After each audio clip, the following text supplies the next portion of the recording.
Hi, I'm Tim. Welcome to Watchbox, and thanks for logging on. If you love this watch, email me, tmosso@thewatchbox.com. It's in the description below. Your purchase and pricing email question line for buying this or any watch you see on any Watchbox platform. Please reach out to me directly. Email tmosso@thewatchbox.com for pricing details.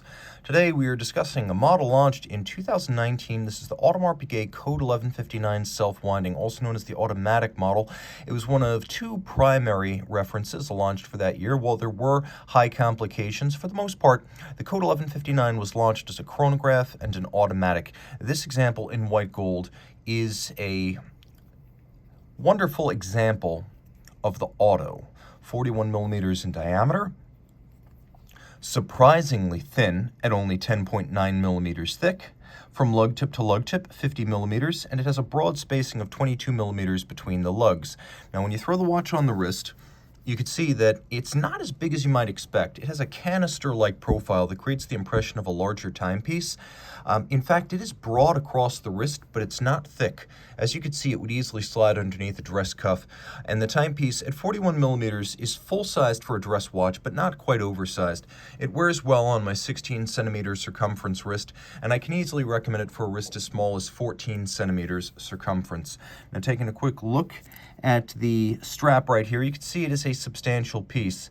And the watch is smartly designed, so we have little bolts attached to bars holding the strap in place. That's more reliable than a spring bar system. But you can also see that the bolts themselves are hexagonal, like the bolts on the bezel of the Royal Oak, as well as the crowns and chronograph pusher shoulders on the Royal Oak chronographs. So you can see that hexagonal bolt is a nod to the Royal Oak. We also have little recesses in the case band. If you look carefully, you can actually see that there is a bit of a garage or a recess in the case band, or revetment, if you will, that allows the strap to move unimpeded and push straight down if you wish, and pull straight out if you wish, so there's no impediment to its range of motion.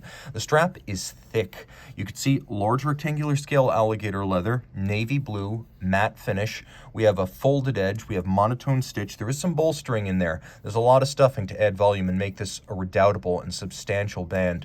On the underside, we have small round scale alligator, and this gator on both sides feature is more and more common on high horology watches, where the strap can cost a little bit more in return for a much more durable strap assembly. The fabrication here with gator on both sides instead of calf on the bottom will last for years.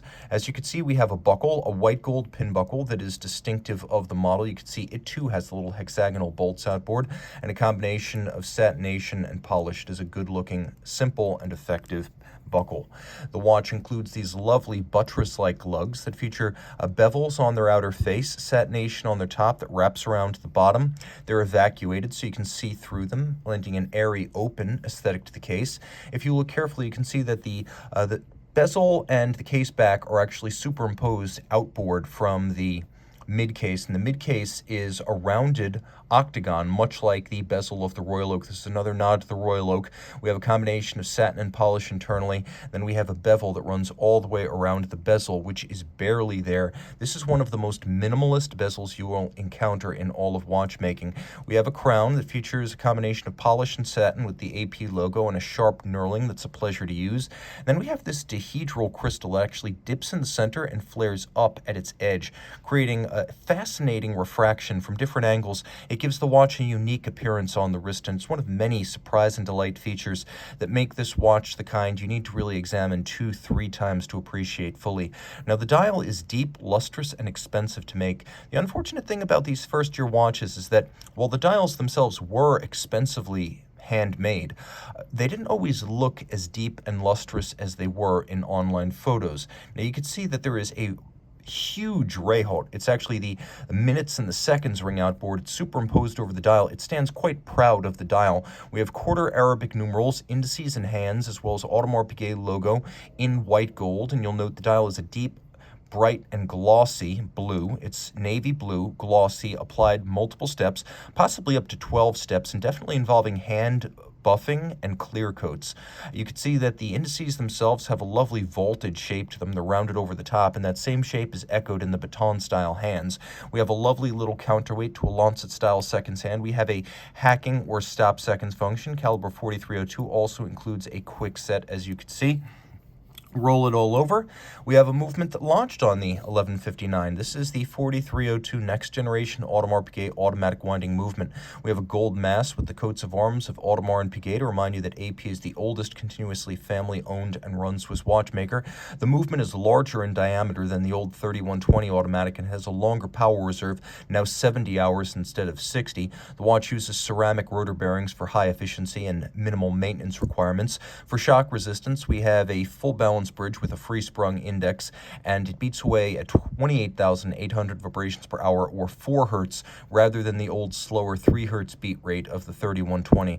All this pivots on 32 joules, and it uses a combination of hand finish and machine finish. So very much like Jaeger, LeCoultre, Glasuta Original, Zenith, FP Journe, really Moser, watches of that ilk. It's a combination of manual and mechanical, albeit done very handsomely, with stripes across the bridges, engine turning on the base plate, black polished screws, satinated wheels, and then several different finishing techniques applied across the rotor. Altogether, it is a good-looking movement that properly fills the case.